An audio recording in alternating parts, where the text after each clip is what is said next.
साल शुरू होते ही अमेरिका और वेनेजुएला के बीच तनाव अपने चरम पर पहुंच गया है। आपको बता दें, दिसंबर में अमेरिकी राष्ट्रपति ट्रंप ने वेनेजुएला के खिलाफ कड़ा कदम उठाते हुए आदेश दिया था कि देश में आने जाने वाले प्रतिबंधित तेल टैंकरों पर पूरी नाकाबंदी लगाई जाए। उनका कहना था कि वेनेजुएला दक्षिण अमेरिका के इतिहास में सबसे बड़े नौसैनिक बेड़े से घिरा हुआ है और अमेरिकी स्थिति को लगातार मॉनिटर कर रहा है।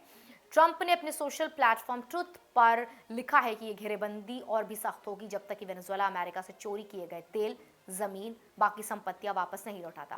उन्होंने पत्रकारों से साफ कहा था कि मदुरो वेनेजुएला के राष्ट्रपति के लिए सत्ता छोड़ना समझदारी होगा, लेकिन ये पूरे तरीके से उनके ऊपर है कि वो क्या करना चाहते हैं।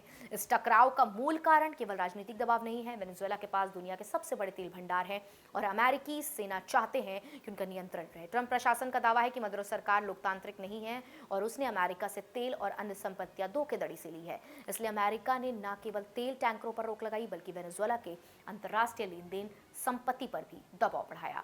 वहीं दूसरी तरफ मदुरो सरकार अपने देश की संप्रभुता और संसाधनों की रक्षा के लिए अमेरिकी दबाव का मुकाबला कर रही है। दक्षिण अमेरिका में वेनेजुएला का नौसैनिक बेड़ा इतना बड़ा है कि अमेरिका इससे अपनी रणनीति और सुरक्षा के लिए चुनौती मानता है। विशेषज्ञों का कहना है कि ये टकराव केवल अमेरिका और वेनेजुएला तक सीमित नहीं रहेगा, इसका असर पूरे क्षेत्र और तेल बाजार पर पड़ सकता है।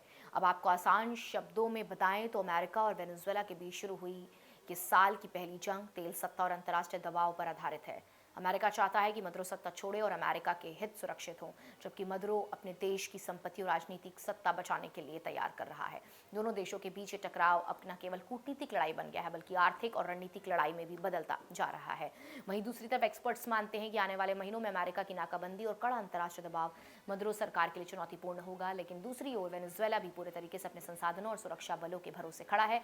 यानी ये टकराव केवल दो नेताओं के बीच नहीं है बल्कि दो देशों की शक्ति और रणनीतियों की लड़ाई बन चुका है। साल की शुरुआत में ये पहला बड़ा अंतर्राष्ट्रीय ड्रामा बन चुका है और इसके नतीजे पूरी दुनिया की तेल, राजनीति और सुरक्षा नीतियों पर असर डाल सकते हैं।